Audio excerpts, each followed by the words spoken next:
My sister broke all my son's birthday gifts while everyone laughed.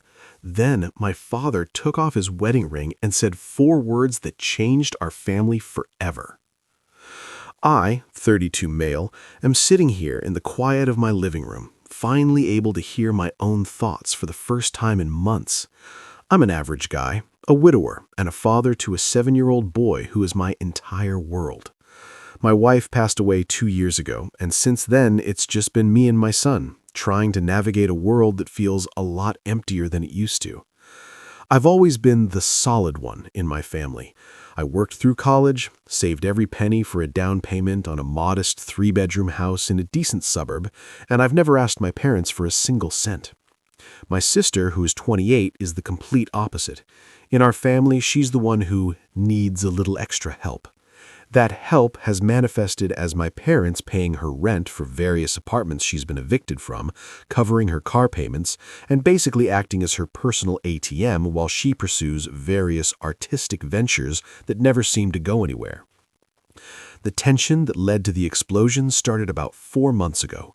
My sister announced she was pregnant. There was no father in the picture, no job, and no plan. Almost immediately, the entitlement shifted into high gear. My mother started calling me, dropping hints that my house was too much space for just one man and a small boy. She actually suggested with a straight face that I should move into a 2-bedroom apartment and let my sister live in my house rent-free so the new baby could have a yard. I told her that was never going to happen. I pay the mortgage, I pay the taxes, and most importantly, this house is full of the memories of my late wife. My son has his own room and he needs that stability. My sister didn't take the no well. She started a smear campaign on social media, posting about how some people value property over family and how her unborn child was being rejected by its own uncle. Everything came to a head last Saturday at my son's 7th birthday party. I wanted to make it special. My kid has been through so much, and he's finally starting to smile again. I saved up for months to get him a few big-ticket items: a high-end gaming PC for his schoolwork and gaming, a professional-grade telescope because he's obsessed with the stars, and a rare, discontinued Lego Taj Mahal set. That Lego set was the big one. His mother and he had started building it before she got sick, but they never finished it. I managed to find the exact same set, brand new in the box, so we could finish what they started. The party started off okay, though you could feel the electricity in the air. My parents and my sisters showed up late, as usual. My sister was wearing an expensive maternity dress that I'm 100% sure my father paid for. She didn't even say happy birthday to my son. She just walked over to the buffet I'd set up and started complaining that there weren't enough gluten-free options. I ignored it. I stayed focused on my boy. When it came time to open gifts, my son was vibrating with excitement. He opened the telescope first. His jaw literally dropped. He hugged me so hard I thought he'd crack a rib. "I can see the moon, Dad! Really see it!" he yelled. My sister's voice cut through the joy like a jagged blade. "Must be nice to have so much disposable income while your sister is wondering how she's going to afford a car seat," she said. She was sitting on the couch, arms crossed over her bump, glaring at the gifts. My mother chimed in. "It is a bit much, don't you think? He's only 7. He won't even know how to use it. It's a bit showy, honey." I told them this wasn't the time or the place. I told them to just let him enjoy his day. Then came the Lego set. When my son saw the box, he actually started to cry. Happy tears. He knew exactly what it was. He touched the box like it was made of gold. "Mommy's castle," he whispered. It was the most beautiful, heartbreaking moment I've ever seen. But to my sister, it was just another thing I had that she didn't. She stood up, her face twisted in this weird, ugly mask of resentment. She walked over to the table where the gifts were displayed. My son had gone to the kitchen to get a juice box. "You really think you're better than us, don't you?" she spat. She wasn't even talking to the room. She was looking right at me. "You have the house, the car, the toys, and you won't give an inch to help me. You're selfish. You're just like Mom always said, cold." I looked at my mother, expecting her to defend me. Instead, she just sipped her soda and nodded. "You have been very rigid, dear. Family is about sharing." Before I could even process that, my sister reached out and grabbed the telescope. She held it high above her head. "If you won't share the wealth, then maybe nobody should have it." And she dropped it. It hit the hardwood with a sickening metallic crash. The glass shattered, the fine-tuning knobs snapped off. My son came running back into the room, his face turning pale as he saw his dream lying in pieces. But she wasn't done.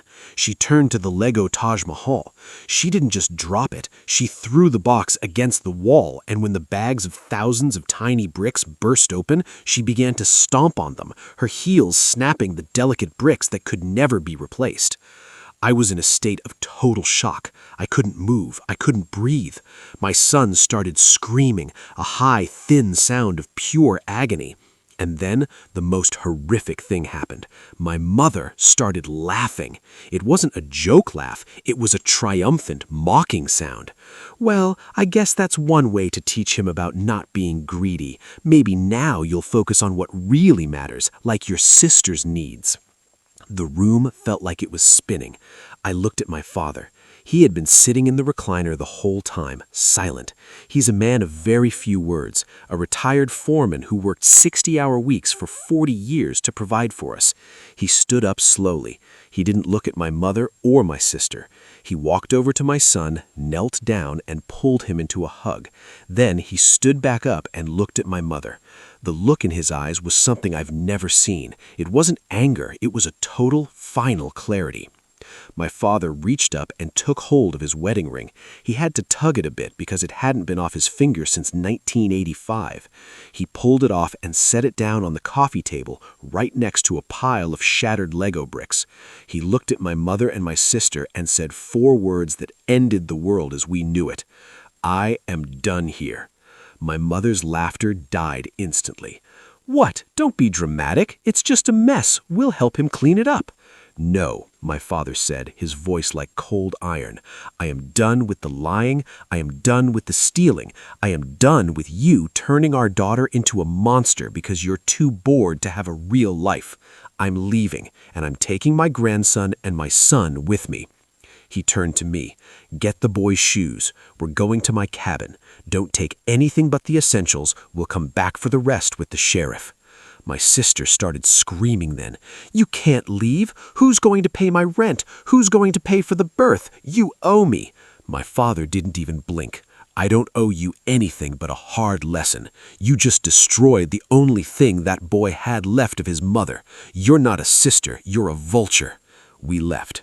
We drove to my cabin. My father's cabin 3 hours away. My son cried himself to sleep in the back seat. That night, my father sat me down by the fire and told me everything.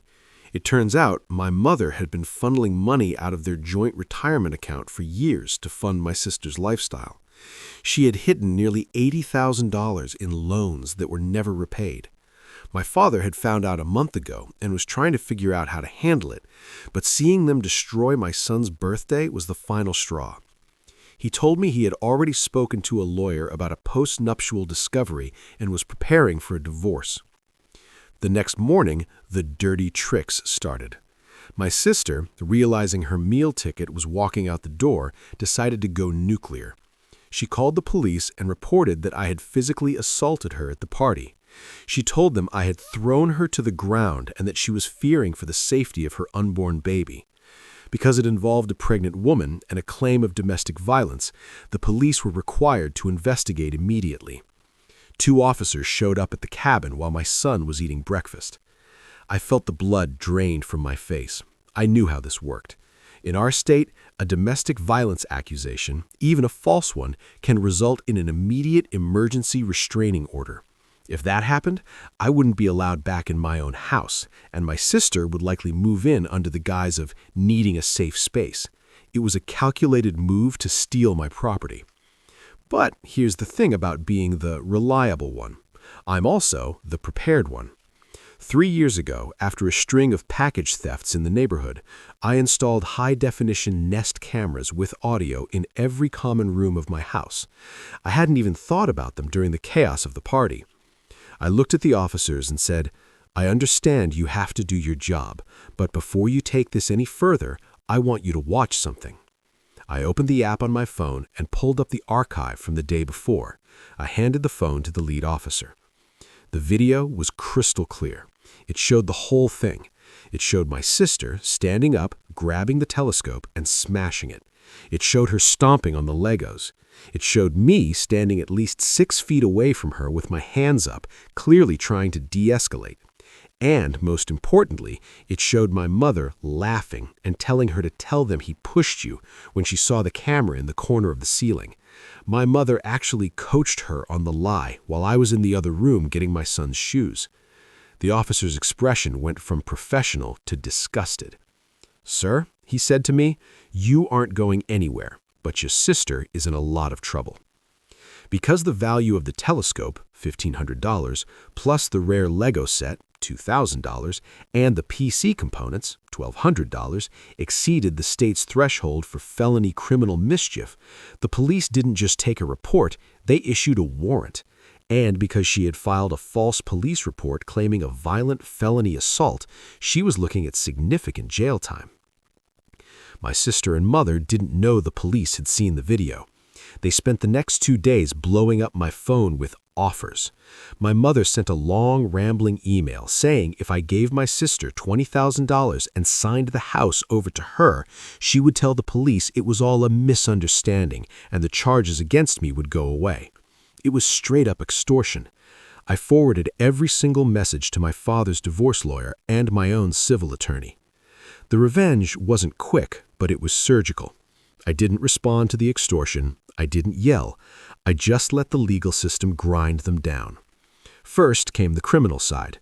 My sister was arrested at my parents' house. She tried to resist, screaming that she was pregnant and couldn't be touched. The police didn't care. They handcuffed her in front of the neighbors. Because of the sheer amount of evidence, the video, the recorded extortion attempts, and the false report, the district attorney didn't play ball. They charged her with felony criminal mischief, filing a false police report, and extortion. My mother wasn't spared either. She was charged with solicitation of perjury and an accessory to criminal mischief. The look on her face when the handcuffs went on was the first time I'd ever seen her look something other than smug. Next came the civil suit. My lawyer filed for damages not just for the physical property, but for intentional infliction of emotional distress. We had the video of my son's reaction. We had the therapist notes from the following week where my son talked about how he felt safe things weren't safe anymore. The judge was a grandfather himself, and he was horrified by the footage. He awarded me $45,000 in total damages. My sister had no assets, but my father made sure the settlement was part of the divorce decree. Speaking of the divorce, that was the final nail in the coffin. My father is a man of his word. He filed for a contested divorce. In our state, dissipation of marital assets is a big deal. Since my mother had stolen $80,000 from their retirement to give to my sister, the judge ordered that amount to be deducted entirely from her half of the remaining assets. But the 4 words my father said, "I am done here," applied to the house too. The house my mother was living in was owned by a trust my father had set up years ago for his descendants. Because my mother was no longer his spouse and had been found to commit a crime against a descendant, me and my son, she lost her right to live there. The day of the eviction was the most satisfying day of my life. I didn't go, but my father did. He sat in his truck and watched as the sheriff's deputies removed my sister and mother from the house. My sister was crying about her condition, but she had already been sentenced to a mandatory 90 days in a specialized medical wing of the county jail to be served after she gave birth. She was broke, she was a convicted felon, and she was homeless. My mother tried to move into a small apartment, but with her credit ruined and no more loans from my father, she ended up in a tiny rundown studio on the edge of town. She tried to call me one last time to beg for money. "Honey, we're family. You can't let your mother live like this," she sobbed. I remembered her laughing while my son's heart broke.